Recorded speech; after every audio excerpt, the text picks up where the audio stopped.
Quand les princes du port gardent en main le sort, ami, de milliers d'exilés mal du pays. Quand tu rêves la nuit exilé de ton île, entends-tu tous ces cris, ces rumeurs de ta ville? Les musiques dans les cours, les jaseries des commères, les enfants de Carrefour et les vagues de la mer. La résilience, on peut l'employer sur plusieurs. En fait, elle a, en fonction du thème, on va dire qu'elle a plusieurs significations. Maintenant, quand je Ok. dis qu'on est dans un état de résilience, c'est par rapport à notre culture. Donc, en fin de Ouais. compte, on est rentré dans une éducation où on nous a mis des choses en tête et on reste là-dessus. Ouais. Effectivement, on peut changer les choses. D'accord. Donc oui, par exemple, puisque le thème c'est les enfants restent avec. En fin Ouais. de compte, on grandit avec ça. Donc, Ouais. mais on va avoir des situations, et en fin de compte, ça va pas nous toucher directement parce qu'en fin de compte, c'est ancré dans notre tête. Mais si on arrive à se détacher, parce que, alors, je vous dis, moi, je vous parle vraiment par rapport à moi. Donc, si on arrive à se détacher de cette éducation, en fin de compte, on voit que c'est pas normal. Donc, quand je parle d'état de résilience, c'est des résiliences par rapport à cette éducation. Mais cette éducation, il faut s'en détacher. Parce que je pense que, enfin, les gens qui sont sous ce live, et même vous qui êtes Ouais. Excuse-moi, est-ce que madame, ce n'est pas le mot, une forme d'acceptation, en fait, qui est la là? résilience, oui, Plus que c'est la une forme, résilience, parce que les mots ont leur poids malgré tout. c'est une Pour moi, forme c'est d'acceptation. l'acceptation de la chose parce que ça fait partie du paradigme et en fait, si on ne s'extrait pas de ce paradigme-là, on ne se rend pas compte que ce n'est pas normal. Oui, c'est une forme Exactement. d'acceptation sur l'éducation. Mais cette acceptation, euh, alors quand on est enfant, donc on grandit avec, mais arrivé à un certain âge, on doit, c'est pas, on doit se poser les questions, on doit voir les choses, et cette acceptation, on l'accepte plus. On voit ce qui n'est pas normal. Donc même si on grandit, on a cette vision, en fin de compte, on a grandi avec une certaine vision de choses qui n'étaient pas normales, au bout d'un moment, il faut s'en défaire. Et faut s'en défaire, pourquoi? Parce que si on ne s'en défait pas, les générations à venir, en fin de compte, on va transmettre. Donc, en fait, il y a une transmission dans cette, dans ce reste avec, dans cette transmission d'éducation qui a des failles. On va pas se mentir, qui a des failles, et il faut vraiment s'en défaire. Alors, quand je dis oui, on est dans un état de résilience, oui, c'est d'acceptation. Donc, même si la résilience, elle est large, d'acceptation. Mais en fin de compte, c'est à nous de briser les chaînes et de dire stop, on n'accepte pas. Et ces traumatismes que nous avons eus avec ce Restavek et tout autre, ces traumatismes, il faut les soigner. C'est important de les soigner parce qu'en fin de compte, c'est un impact. Au fur et à mesure qu'on avance dans la vie, qu'on grandit, que les années passent, en fin de compte, on se retrouve de plus en plus dans une souffrance émotionnelle. Euh, on ne comprend pas pourquoi. Parce que dans notre éducation, pareil, euh, la psychologie n'a pas été mise en avant. Ce sont les fous qui vont voir les psychologues. Or que c'est faux. Il y a des choses internes. Alors, par un travail par soi-même, en aller voir un professionnel, c'est pas dire qu'on est fou. Ce ne sont pas les fous, non. En fait, justement, soigner son état psychologique, son état émotionnel, en fin de compte, c'est pas être fou. C'est justement prendre conscience que quelque chose ne va pas dans son corps et vouloir en finir et se libérer de cette souffrance. Et c'est ce que nous, on ne comprend pas, et dans notre éducation, qu'on n'a pas. Et il est très important d'écouter son corps, parce que vous savez, quand vous avez des émotions, les émotions, quand elles arrivent, ce sont des signes d'alerte. C'est comme quand vous avez mal. Une douleur qui arrive, c'est un signe d'alerte, c'est pour dire qu'il y a quelque chose qui se passe dans votre corps, donc vous devez l'écouter. Une douleur thoracique, vous devez aller aux urgences, parce que c'est un risque d'infarctus. Voilà, c'est toutes douleurs qui arrivent, c'est une alerte. Et les émotions arrivent de la même manière. C'est une alerte, c'est pour vous dire qu'il y a quelque chose qui se passe. Même si vous ne savez pas pourquoi vous avez cette émotion. Si vous êtes triste, vous ne savez pas pourquoi. Mais votre corps vous alerte. Au bout d'un moment, il faut écouter votre corps et vous dire, en fait, si je suis triste, c'est qu'il y a quelque chose. Il faut aller chercher pourquoi vous êtes triste. Pourquoi vous vous sentez seul alors que vous êtes entouré? Pourquoi vous êtes en colère alors qu'il n'y a pas de raison d'être en colère? Vous savez, toutes ces émotions, en fin de compte, ce sont des signes d'alerte. Au bout d'un moment, elles arrivent dans la vie, vous les ressentez de plus en plus fortes, elles vous font souffrir, vous ne les comprenez pas. Alors, soit vous restez dans votre souffrance et en fin de compte, ça devient toxique. Les émotions, quand on parle avec l'avancée de la médecine, par exemple, les cancers colorectals, mais les émotions, ils sont beaucoup. Donc tout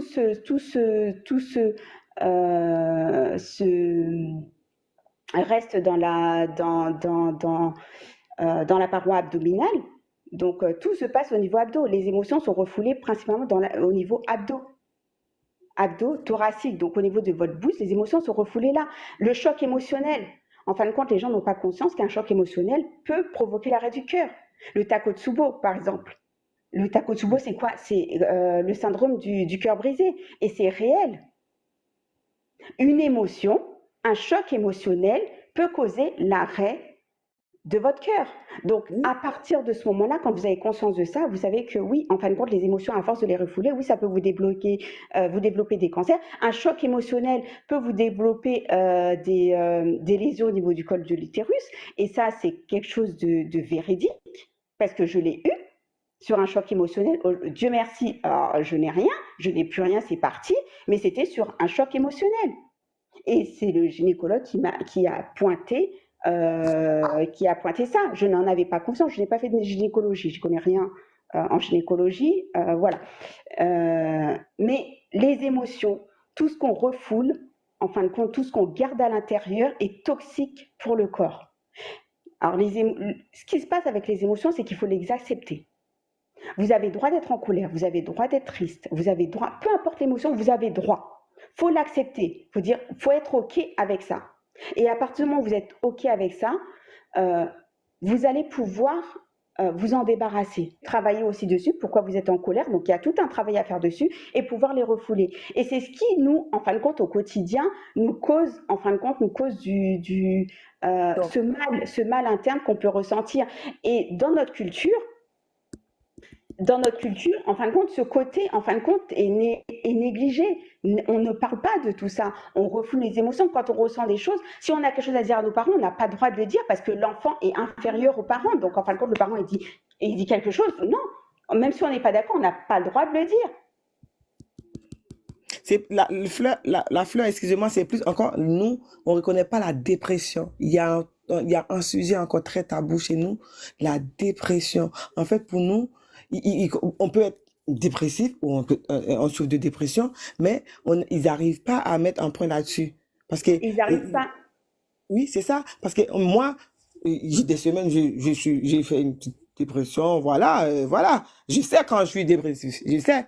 Mais vous savez, la dépression, elle est large. En fin de compte, les gens, quand vous dites, quand ils entendent dépression, c'est que vous êtes médiqué, vous êtes hospitalisé, vous êtes au fond du trou. Donc, les premiers signes de la dépression, c'est pas compliqué. La fatigue, rien que la fatigue, vous êtes fatigué. C'est un signe. C'est un des premiers signes de la dépression. Donc, en fin de compte, il y a des signes qui arrivent, qui montrent que vous êtes déprimé, même si, en fin de compte, vous n'arrivez pas, vous n'êtes pas au point d'être hospitalisé, vous n'arrivez pas au point d'être médiqué. En fin de compte, non, il y a des signes de dépression. Et ces signes, quand ils apparaissent, en fait, parfois, vous les voyez pas. Donc, c'est votre entourage qui vous dit « Ah, bah, tu te sens pas bien et tout ça, va consulter et tout ça. » Mais cet entourage, vu qu'on a la même éducation, la dépression, ils connaissent pas. Pour eux, c'est pas possible. Donc, à partir du moment, en fait, c'est quand vous pétez un câble, on va dire clairement quand les choses sont, et on vous dit même pas que vous êtes déprimé, on vous dit que vous êtes fou. Vous folle. Diable mangé. Oui. Diable mangé. On va pas se mentir. Souvent, ils disent « Ah, mais voilà. » Et puis c'est un truc, on pouvait juste, la dépression, une dépression en elle-même, si tu arrives à mettre les doigts là-dessus, une semaine, tu as une semaine ou 2 semaines pour soigner ça. Mais le fait que le truc, il est là, ça accumule, et puis voilà, vous passez dans le stade. C'est comme la dépression postpartum, elle est négligée alors qu'elle est réelle. Ça demanderait des années de travail là-dessus parce qu'il y a d'autres, ça fait des centaines d'années qui travaillent sur le sujet. On va pas se souvenir à une soirée. mais au moins que les gens comprennent un petit peu qu'on a le droit, en fait, on est tout à fait... Depuis des siècles, on nous enferme notre bouche, on nous enchaîne pour ne pas dire les choses. On a cette plateforme entre les mains, on peut l'utiliser à bon escient, on a le droit d'être frustré et de pouvoir véhiculer les choses. Il faut pas avoir honte, en fait, de le dire. Il faut pas avoir honte. Non, faut pas avoir honte. En fin de compte, les émotions, de toute façon, c'est normal de ressentir les émotions. Et au final, même si majoritairement on catégorise les émotions, il y a les émotions positives et négatives, mais au final, il n'y a pas d'émotions négatives. En fin de compte, les émotions, quand elles arrivent, c'est un signe positif pour vous alerter. Donc, c'est à vous d'entendre l'alerte. Et de chercher à pourquoi vous ressentez ces émotions et pour pouvoir déjà faut les accepter et comme je disais pour pouvoir les libérer avec tout un travail derrière. Donc les émotions et en fin de compte dans notre communauté on n'a pas cette éducation où on doit écouter notre corps. Donc on n'a pas cette éducation où on peut parler, dire à maman, papa, ça va pas, j'ai besoin de parler de ça. Non, il n'y a pas ça. Il n'y a pas ça. En fin de compte, on est formaté, on refoule tout. Et en fin de compte, clairement, en grandissant, il y a pas mal de traumatismes, on ne va pas se mentir, de traumatismes, que ce soit psychologiques, physiques ou émotionnels qui sont là. On grandit avec et arrivé à un moment, en fin de compte, on en souffre énormément. Alors, il y a la dépression, il y a les prises de poids. Donc, clairement, les émotions causent des prises de poids, quand on n'arrive pas à perdre du poids malgré le sport, malgré une bonne alimentation, il y a une raison. Ce sont des blocages. Et tout ça, ce sont des blocages traumatiques, émotionnels, psychologiques. Donc, en fait, l'impact des émotions ne sont pas négligeables. Et ça, c'est une éducation qu'on n'a pas. De même, je veux dire, par exemple, la personne qui va être un peu cachexique, ça aussi, c'est pas parce qu'on parle je dis, généralement les émotions, enfin voilà, il y a le surpoids, mais cette personne en fin de compte qui va rester, qui sera cachexique, en fin de compte, pareil, vous savez, elle est bouffée par les émotions. Toutes ces émotions, en fin de compte, lui pompent toute son énergie qui fait qu'elle reste mince, filiforme, mais il y a les émotions derrière. Alors, bien sûr, là je parle d'un cas très précis, je ne dis pas que toutes les femmes qui sont minces ou toutes les femmes qui sont grosses en fin de compte le sont par les émotions, mais c'est pas négligeable. C'est quand même à prendre en considération et dans notre communauté, en fin de compte, notre éducation ne nous permet pas de parler à nos parents, ne nous permet pas de dire ce qu'on ressent. Même on grandit avec ça parce que même dans notre couple, si on a une éducation à l'haïtienne, ne nous permet pas de parler à notre conjoint. Donc c'est vraiment, comment je pourrais dire, en fait, il faut prendre conscience. Il faut se détacher de cette éducation, de cette mauvaise partie de l'éducation, en fait, parce qu'on a quand même, on a une bonne éducation, on a des valeurs, on a des principes, et cela, il faut les garder. Il faut les garder. Mais pardon? Je dis, les gens en bas, ne paniquez pas, il y a énormément de belles choses, mais il faut mettre les doigts sur ce qui ne va pas aussi pour faire une société. Oui, c'est ça. Donc, je ne dis pas que tout est acheté dans notre éducation. Non, on a des valeurs, on a des principes, il faut les garder. Maintenant, on a quand même une base. Là, on ne parle pas. On ne parle pas au niveau familial. Clairement, on nous a dit oui, si ça ne va pas dans ta tête, c'est que tu es fou. Si ça ne va pas dans ta tête, c'est que tu es possédé. La folie, donc dingue, hein. Parce que j'entends souvent les gens, ils ont dit oui, femme ça, ils vont petit depuis qu'elle est petite là le fou. Alors que la dame, elle est juste dépressive. Oui, c'est ça. Elle fait postpartum où il y a une dame carrément, elle avait accouché, ok. 3 jours après, elle a pris son enfant, elle est partie l'enterrer dans les bois, quoi. Oui, non, mais c'est ça. En fin de compte, tout l'aspect psychologique, en fin de compte, est négligé. Alors que on passe pour fou, on passe pour. Alors que non, en fin de compte, la dépression, c'est quelque chose de réel. Donc, faut pas et notre éducation ne met pas le point là-dessus. En fin de compte, c'est que t'es fou, c'est qu'il y a forcément quelque chose de mystique derrière, alors que non. On a le droit de ne pas être bien, on a le droit d'être déprimé et surtout après une grossesse, la dépression, surtout que Clairement, si une grossesse dure 9 mois, ce n'est pas pour rien. Donc, quand on accouche à 6 mois, on a le droit de déprimer derrière parce qu'il manque 3 mois. En fait, c'est pas pour rien, en fait. Tout est fait pour quelque chose. Donc, quand on accouche prématurément, ces 3 mois qui nous manquent, ils étaient là pour quelque chose. Donc, faut pas le négliger. Donc, et ça, après, c'est un manque de connaissances. Parce que le manque de connaissances fait que, en fin de compte, voilà, un manque de connaissances et puis cette éducation qu'on a un peu stricte et complètement, alors j'ai pas les mots, je dirais complètement fermée. On est fermé, on n'est pas ouvert. On ne parle pas de tout et de rien. C'est vraiment, il y a beaucoup de tabous dans notre culture qui fait que on grandit avec ces souffrances et aujourd'hui toute personne haïtienne, en fin de compte, il ne faut pas avoir honte de se sentir mal, d'avoir mal et de vouloir consulter. C'est normal. Et au contraire, ça va vous permettre d'avancer différemment. Parce que nos souffrances, nos traumatismes, en fin de compte, on fait face à des schémas répétitifs. Donc, c'est comme dans la dépendance affective ou toute autre dépendance. En fin de compte, il y a une cause. La dépendance affective, il vous a manqué quelque chose dans l'enfance. C'est pour ça que vous vous trouvez dans une dépendance affective à accepter des relations qui ne sont pas saines pour vous et que vous reproduisez à chaque fois les mêmes schémas parce qu'il vous a manqué quelque chose dans l'enfance. Quand vous êtes addict à quelque chose, par exemple à l'alcool, ou non, quand vous sombrez dans l'alcool, vous sombrez dans l'alcool pour quelque chose, ce n'est pas pour rien. Il y a une émotion derrière qui vous fait plonger parce que consciemment, en fin de compte, votre inconscient, en fin de compte, il essaie de vous calmer et il a trouvé le moyen de vous calmer à travers l'alcool. Donc, en fait, c'est hyper complexe, mais les émotions sont très fortes. Elles sont très fortes et votre inconscient, il fait ce qu'il peut pour vous calmer. Alors, l'inconscient n'a pas cette notion on va dire, de bien-être médicalement parlant, mais il essaie de calmer. Donc, en fait, quand vous sombrez dans une addiction, quand vous êtes dépendant, il y a une cause. Quand vous reproduisez tout le temps les mêmes schémas, il y a une cause. Il faut juste aller chercher, en fin de compte, et notre éducation fait que, en fin de compte, oui, par exemple, je vais vous donner un exemple. Moi, j'ai grandi avec, si ton mari te trompe, ce n'est pas grave, tu ne vas pas le quitter pour ça. Sauf que moi, je ne suis pas en accord avec ça. Donc, je ne tolère pas.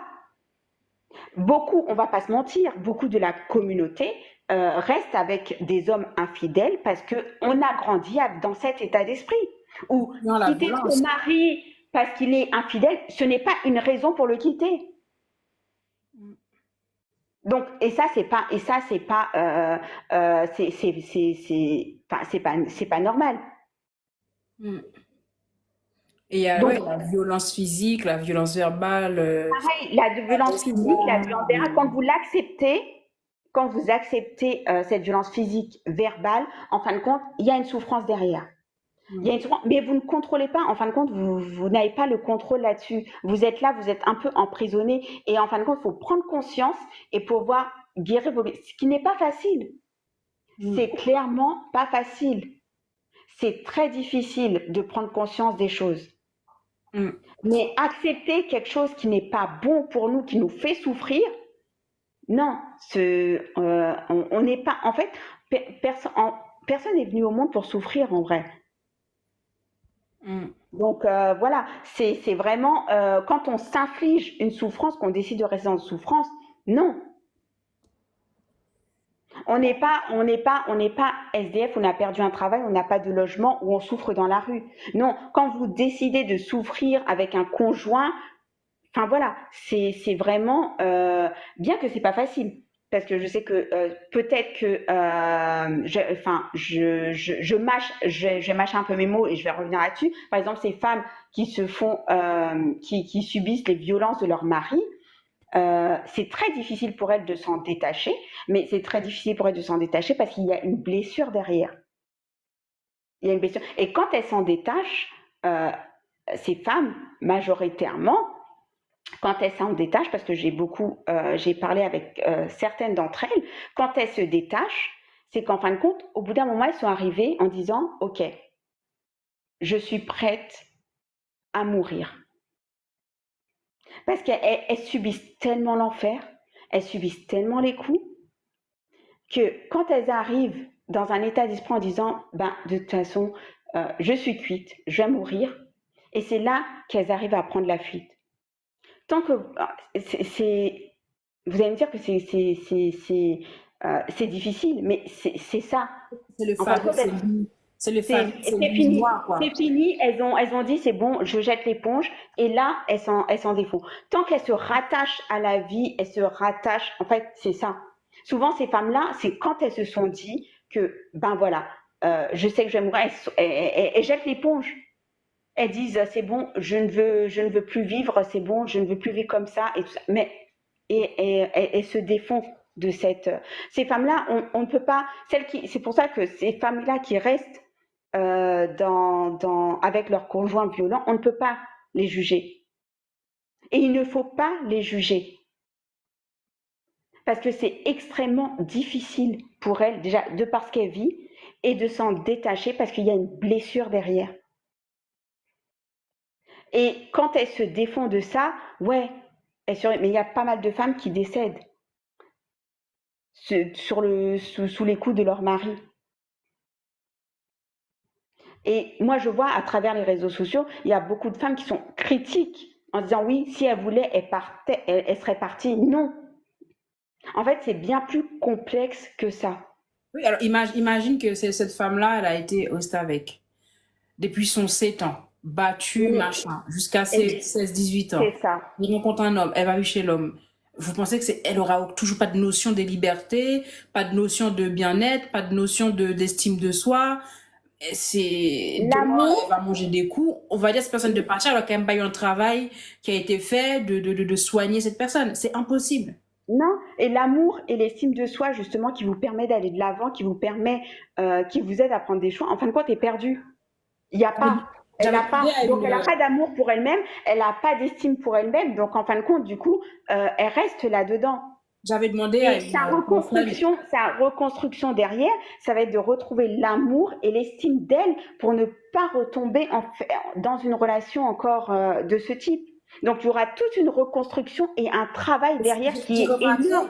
J'ai remarqué, c'est pas que amoureuse, hein, ça peut être aussi amical. Amical. Hein. Quand vous subissez aussi, hein. Mais bien sûr, parce que là on parle d'amour, mais amical. Et même dans le travail, quand vous subissez, vous acceptez les choses, c'est pareil. Là, on parle dans le couple, hein, les gars. Hein, c'est vraiment dans les relations, des manières. Non, c'est dans les relations, parce que cette dépendance, elle est en amour, elle est amicale et elle est aussi au niveau du travail. Elle est dans tous les milieux. Il y a des personnes il y a des personnes au travail qui ont une dépendance, genre à leur patron, par exemple. Il le voit comme le messie. Et tout ce que le patron lui dira de faire, il dira oui, patron ou patron, parce qu'on l'a tellement programmé à exceller, tellement programmé à dire oui à l'autorité, mais impossible de courber les chines, quoi. Impossible de dire non. C'est une forme de dépendance. Impossible de dire non. Après, il y a peut-être un objectif aussi derrière. Donc, soit c'est une dépendance, enfin, il y a peut-être la dépendance, mais il y a aussi l'objectif. Il n'y a même pas un salaire, il n'y a pas d'augmentation. Souvent, il n'y a rien derrière. Souvent, il n'y a rien derrière, hein. Moi, je connais des gens qui sont en poste depuis 15 ans, qui pleurent depuis 15 ans de leur poste. Oui, Mais ils disent, oui, j'arrive pas à partir parce que, en fait, surtout dans les entreprises en France, qu'on te fait quoi? Oui, vous savez, nous, c'est une famille. On est comme en famille ici. Et la personne qui n'a pas de famille en extérieur, qui n'a pas d'amour, qui n'a pas vraiment qui connaît pas ce qu'on appelle vraiment être encadré, être aimé, il va penser que sa famille, c'est l'entreprise. Il va rester 15 ans, on va l'utiliser, heures sup, pas payé, tout, et elle va subir. Jouer avec l'émotion des gens, vous maltraitez les gens en entreprise, vous les faites souffrir. Ouais, elle a fait un burn-out. Mais personne ne prend la responsabilité. Non, personne ne prend la responsabilité. Après, dans le milieu du travail, c'est difficile de jauger par rapport à vos blessures, par rapport à vos objectifs, parce que derrière ça, si vous n'avez plus de travail, en fait, vous faites quoi? Vous payez plus vos factures, vous pouvez pas manger. Donc, en fin de compte, vous êtes un peu dépendant. C'est même pas un peu, Pour vous une êtes personne étranger au qui a travail. Il le faut trauma de travailler. la pauvreté, c'est pire. Tu sais ce que c'est de ne pas manger, donc tu feras tout pour ne pas revivre cette situation-là. On Donc est ça fait d'accord. peur Et on parce que... sait que si on n'a pas de quoi se loger, si on n'a pas de quoi manger, c'est extrêmement difficile. Enfin, on va pas se mentir. Quand on marche dans Paris, à chaque coin de rue, il y a des SDF. Mm. Donc, c'est extrêmement difficile. Donc, Anxiogène, c'est pour hein. ça On te que laisse dans sous le le nez milieu pour du te travail, rappeler. même s'il n'y a pas de blessure derrière, il y a le fait de il faut que je paye mes factures, il faut que je mange, il faut que je nourrisse mon enfant, il faut que. Mm. Donc, c'est difficile de jauger entre blessure et besoin. Parce qu'un besoin n'est pas une blessure. Mm. Donc là, c'est pour ça que du coup, dans le milieu du travail, il faut vraiment. En fait, il n'y a que la personne qui sait. Ouais. Il n'y a que la personne qui sait. Parce que la personne qui va pouvoir se détacher du travail et tracer sa route, au bout d'un moment, elle est arrivée émotionnellement à un stade où elle ne peut plus se porter, elle est partie. Mais c'est ça qui est dommage, parce qu'il il faut que cette personne arrive sous cette jetée-là, en fait, dans le vide, pour se dire, Ben ok, oui, c'est bon. c'est dommage. Alors, moi, j'ai travaillé à la PHP, donc j'ai fait des années de réanimation. Au bout d'un moment, je suis arrivée à un état où, en fin de compte, c'était plus possible pour moi. J'ai démissionné. Et aujourd'hui, je suis hypnothérapeute. J'ai fait une formation, j'ai fait les spécialisations, je suis hypnothérapeute. Mais je suis partie parce que émotionnellement, je ne pouvais plus. Et en fin de compte, c'était ça où je sombre, clairement, dans une dépression, où j'allais me retrouver hospitalisée. Et consciemment, je savais que ce n'était pas envisageable de me laisser couler jusque-là, parce que j'avais un enfant, j'avais des factures à payer, et ceci et cela. Donc, quand on arrive à ce moment-là, donc c'est pour ça que je vous dis c'est difficile de jauger. Si vraiment, voilà, je subis parce qu'il faut que je paye mes factures et émotionnellement il n'y a pas de souci, ou si je subis, au bout d'un moment, quand vous subissez émotionnellement, au bout d'un moment vous détachez parce que vous envisagez entre guillemets le point de secours, un plan de secours derrière. Mm. Donc, mais voilà, au milieu du travail, c'est difficile de juger, mais quand vous vous retrouvez débordé émotionnellement, vous ne le voyez pas venir, hein. Enfin, moi, pour ma part, en tout cas, je ne l'ai pas vu venir. Donc, ça m'est tombé dessus et au bout d'un moment, je me suis dit non, c'est plus possible. Après, il faut pouvoir doser et dire est-ce que je continue sachant que ben voilà, je suis dans le milieu, donc les risques, je les connais. Quand on ne les connaît pas, voilà, souvent, on pousse. Sauf que moi, je les connais. Donc, du coup, je me suis dit, bon, il est temps que tu partes. En un mois, je t'ai parti. Et aujourd'hui, je ne regrette pas. Parce que j'ai retrouvé une liberté émotionnelle, j'ai soigné mes blessures. Et clairement, le bénéfice-risque, en fin de compte, clairement, il n'y a pas photo. Entre sombrer, finir à l'hosto et au final se galérer et retrouver une liberté émotionnelle et émotionnellement être bien, il n'y a pas photo. Les personnes que tu rencontres dans le cadre professionnel, je sais pas si je peux poser la question comme ça, ils sont de quelle ethnie en général Franchement, la majorité de mes clients, en fin de compte, sont blancs. La majorité, clairement, sont blancs. Sur les derniers mois, j'ai eu pas mal de... Alors, les origines, je ne les connais pas, hein, mais j'ai eu pas mal de noirs. Mais voilà, ça reste aléatoire. Est-ce que les problématiques sont similaires ou pas du tout? Alors, franchement, je vous dis, les problématiques sont similaires. En fin de compte, qu'on soit blanc ou noir, c'est pareil. C'est kiff bourricot. Ok, c'est intéressant. Donc, en fin de compte, non mais dans les traumatismes, en fin de compte, ce qui est traumatique pour vous ne l'est pas pour quelqu'un d'autre, et ce qui est traumatique pour l'autre ne l'est pas pour vous. Donc, en fin de compte, les traumatismes, c'est kiff bourricot. Donc, en fin de compte, moi, quand mes patients ils arrivent, en fin de compte, clairement, par rapport à leur traumatisme, je détermine pas qui est blanc, qui est noir. En fin de compte, c'est pareil pour tout le monde. Et c'est vraiment, on vit la même chose. On est traumatisé de la même manière parce que nous sommes des êtres humains. Les traumatismes n'ont pas de couleur. Ok, c'est intéressant. N'ont pas de race, n'ont pas de pays. C'est vraiment le traumatisme reste le traumatisme. Le traumatisme n'a pas de frontières. Hmm. Et chaque personne est différente. Donc, en fin de compte, moi, à chaque fois que j'ai un patient, une cliente, c'est jamais la même chose. C'est jamais la même chose. Chaque personne est différente. Je travaille différemment. C'est pas la même chose. Chaque personne est différente. Contrairement en médecine où, enfin voilà, vous avez des protocoles, vous avez des si et vos journées entre guillemets se ressemblent. Non, en hypnose c'est complètement différent et moi j'adore. C'est magique puisque en dehors enfin le médical j'adore et j'ai fait des années de réanimation, j'adore. Franchement c'était mon service de cœur et mais là j'ai trouvé ma voie. Pour le coup, j'ai trouvé ma voie parce que soigner les émotions, libérer les gens, faire en sorte que les gens aillent mieux. Parce que quand, surtout quand tout est débloqué, les gens après une première séance, la sensation, elle est, j'adore. Elle est jouissante, quoi.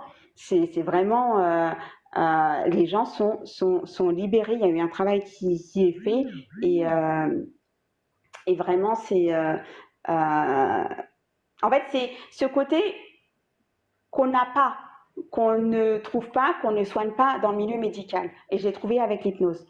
Hmm. Donc, on a toujours cette part de qu'on ne comprend pas, on ne sait pas pourquoi et tout ça. Et en fin de compte, en hypnose, du coup, j'ai trouvé des réponses. Même si on n'a pas toutes les réponses, il y a toujours une part de mystère.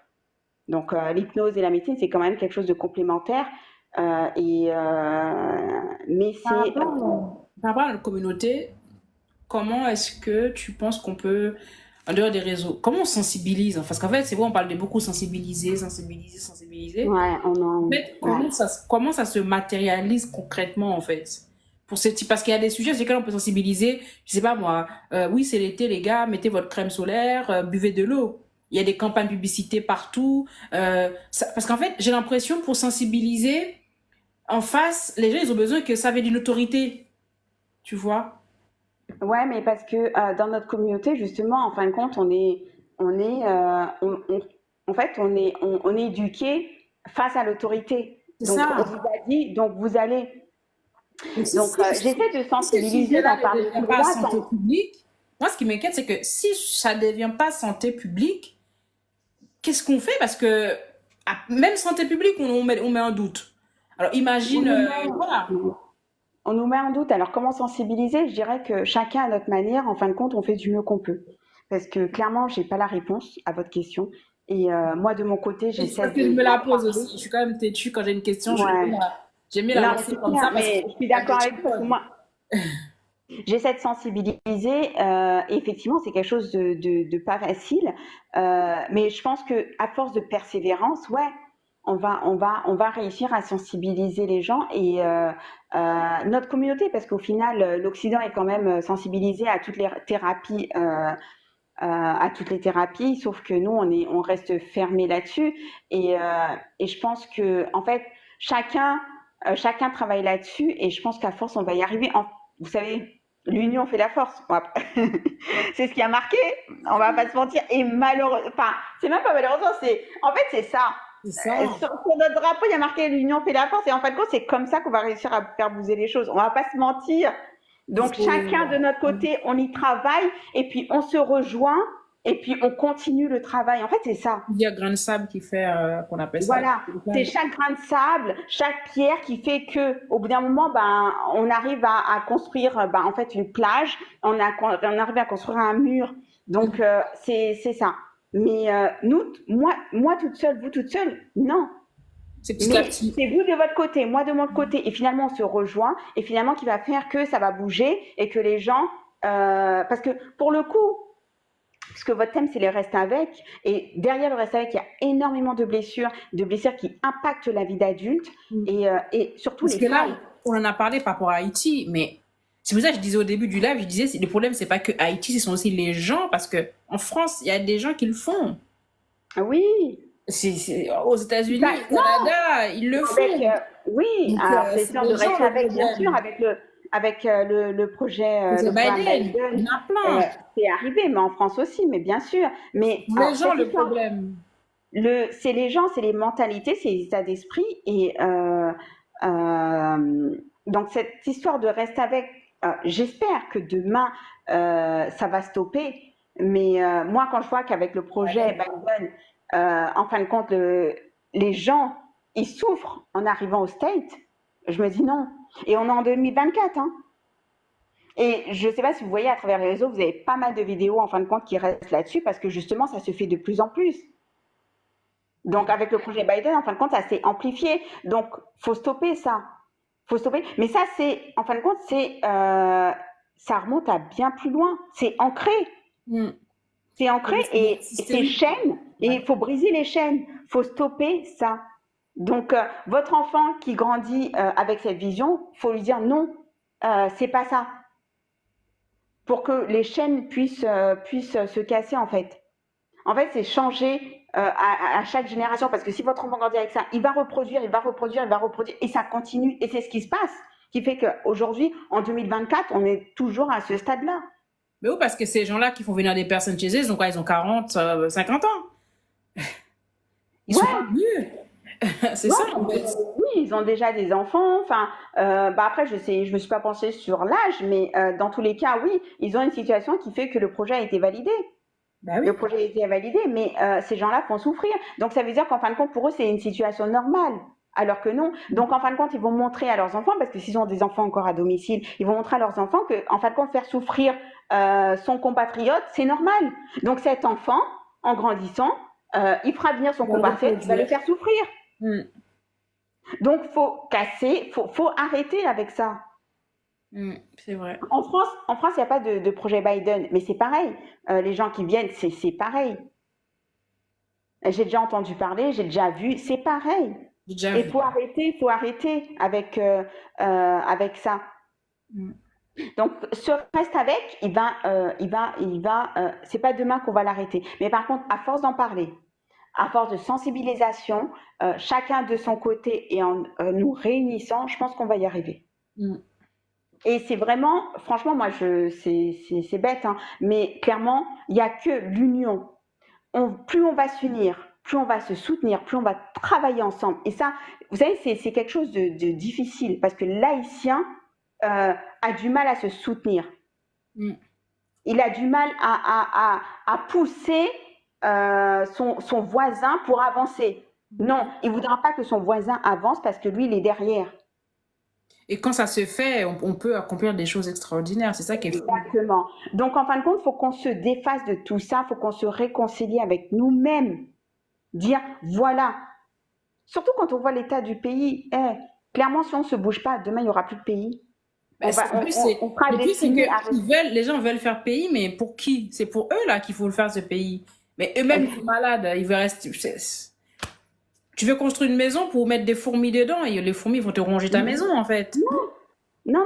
Le pays dans lequel, dans l'état dans lequel il est là, en fin de compte, il faut qu'on y travaille tous, que ce soit là-bas ou ici, en Occident, il faut qu'on travaille tous ensemble pour reconstruire le pays. En fin de compte, le pays, il a été saccagé. Il a été saccagé parce que, en fin de compte, clairement, c'était chacun pour soi. Donc, en fait, c'est ça. On veut changer les choses, faut qu'on se mette tous ensemble. Faut qu'on soit soudés. C'est ça. Faut arrêter de dire oui, machin, je veux pas que un tel va avancer avant. Non, il n'y a pas. Un tel va avancer avec moi, mais demain tu vas le rattraper. Tu seras peut-être à côté ou tu seras peut-être devant. Et même si tu es derrière, c'est pas grave. C'est pas grave parce que tu l'auras accompagné. Et ça, c'est difficile dans la tête de notre communauté là. Pousser quelqu'un pour avancer en restant derrière. Moi, c'est ce que je constate. C'est même pas difficile. Pour certains, c'est inconcevable. Et il n'y a que comme ça qu'on va réussir à avancer, à reconstruire le pays. Chacun met sa pierre, chacun met son grain de sable. On construit une plage, on construit un mur, on avance. Non, bagaillot en pile. Et vraiment, il ne faut pas nous décourager. Et vraiment, c'est en mettant tête nous ensemble que n'a pas avancé. Et pour tout sujet, pour tout thème, peu importe ce qu'on a envie de mettre en place, en fin de compte, n'a peut-être nous ensemble et n'a pas avancé et n'a pas changé bagaille. Et faut nous faire au travail sur nous. Faut Ah nous oui, faire oui, au il faut travail utiliser sur tout ce qu'on a à disposition. bien sûr. Moi, Faut je veux nous par exemple. arrêter, faut nous arrêter, exclure nous les uns après les uns des autres, là, machin, en disant oui, ça, machin, ça pas bon, ça pas. Non. Donc, faut qu'on se réconcilie avec nous, avec notre image, notre couleur de peau aussi, qui est très importante parce qu'on va pas se mentir, hein, clairement, il y a une discrimination intracommunautaire par rapport à la couleur de peau. Donc Le ça aussi, colorisme est très profond chez nous, hein. Alors ah là, ben, qui est très profond, mais au bout d'un moment, stop. En fin de compte, on est tous noirs. Peu importe qu'on soit clair ou qu'on soit foncé, on est tous noirs. Donc, au bout d'un moment, il faut accepter. Et la personne qui n'aime pas la personne claire ou qui n'aime pas la personne noire, c'est que déjà qu'elle a un problème avec sa couleur de peau. Donc, au bout d'un moment, il faut se réconcilier, il faut se regarder dans la marque en disant que, ouais, cette mélanine, elle est belle. Donc, tant il y aura une discrimination entre nous, ça marche. déjà, ça sert à rien de se plaindre du racisme. Hein. Parce que à partir du moment où il y a une discrimination entre nous, en fin de compte, je vois pas pourquoi on se plaint du racisme. Déjà, toi, tu n'aimes pas les tiens. Pourquoi tu dis oui, un tel est raciste? Pourquoi tu te plains, tu cries au racisme? Alors que déjà, toi, tu n'aimes pas ta communauté. Ta communauté te dérange. Ça, c'est sûr. Hein. Donc, c'est ça. Donc, faut qu'on se réconcilie avec nous, faut qu'on arrête avec ces discriminations et qu'on avance. De toute façon, tant qu'il y aura de la discrimination, on n'avancera pas.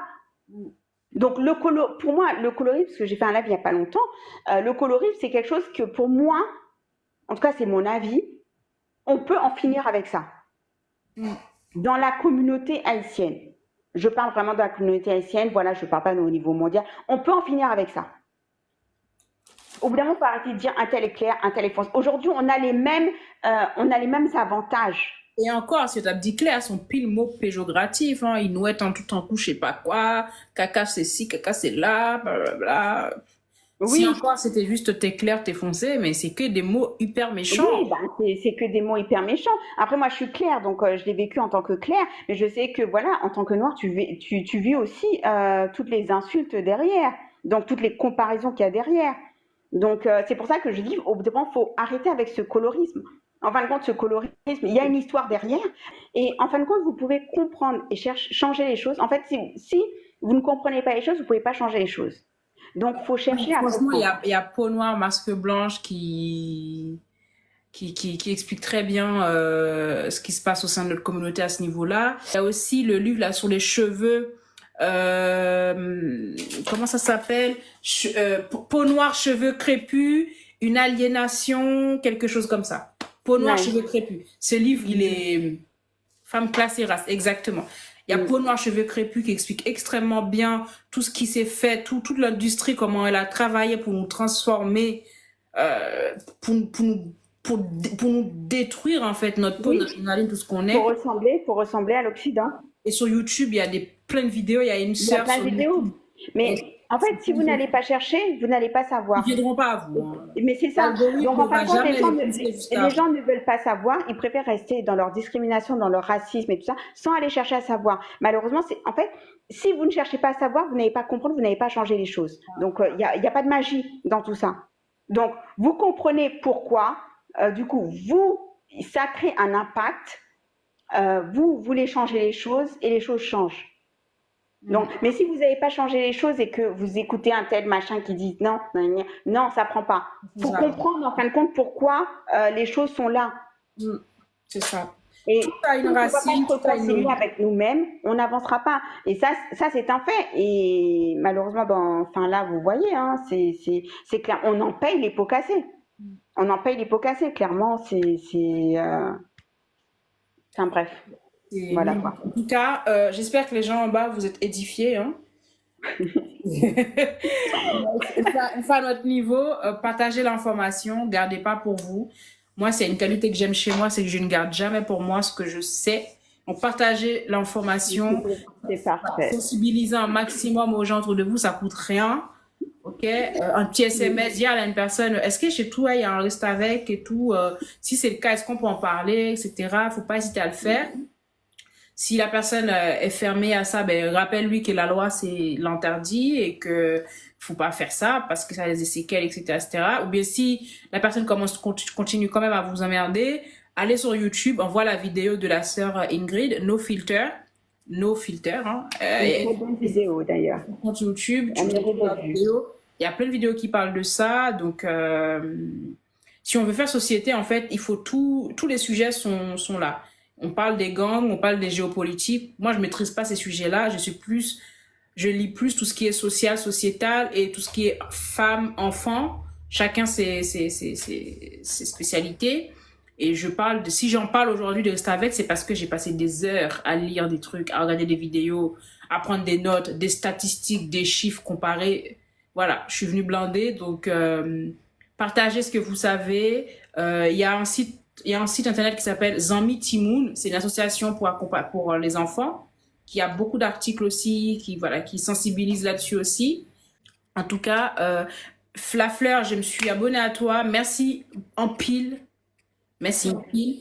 Encore une fois, jamais j'aurais pensé que cette histoire allait arriver jusqu'ici. Je pensais pas atterrir sur ton live non plus. Merci pour l'invitation, Madame Nivelor. En tout cas, merci. 3 lives qu'on traite ce sujet avec que des personnes intéressantes qui interviennent. Beaucoup de bienveillance en commentaire aussi. J'ai pas vu des gens venir dire des bêtises. Ça aussi, c'est très bien. Félicitations à ceux qui étaient en commentaire. En tout cas, à ceux qui ont tapoté, merci. En France, c'est très compliqué pour aborder ces genres de sujets parce que TikTok est très restreint, contrairement à ce qu'on pense. Ils sont très compliqués. En tout cas, ils savent que ce sont des sujets sociétals qui vont nous aider à grandir. C'est sûr qu'ils vont pas nous valoriser. Donc, c'est à nous de le faire. C'est à nous de le partager. C'est à nous de nous donner la force. En tout cas, merci Si en moun suiv la pile. pluie Merci k'ap tout le tombe, monde. la fumée l'essaye kembel, moun k'ap kouri marcher parler.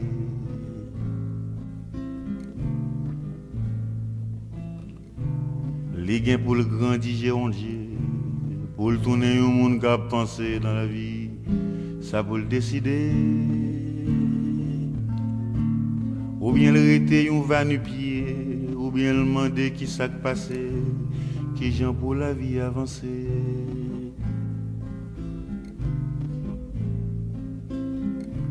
S'il a l'école une fois soudée, faut le connaître que dans les passés, moun tap marché avec tête baissée.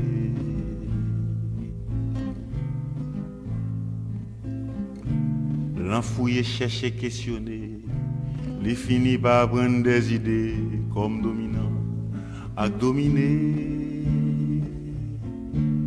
Les cas font choix pour moi que sérieux, à partir de là, ou à juger sur qui côté que la vie.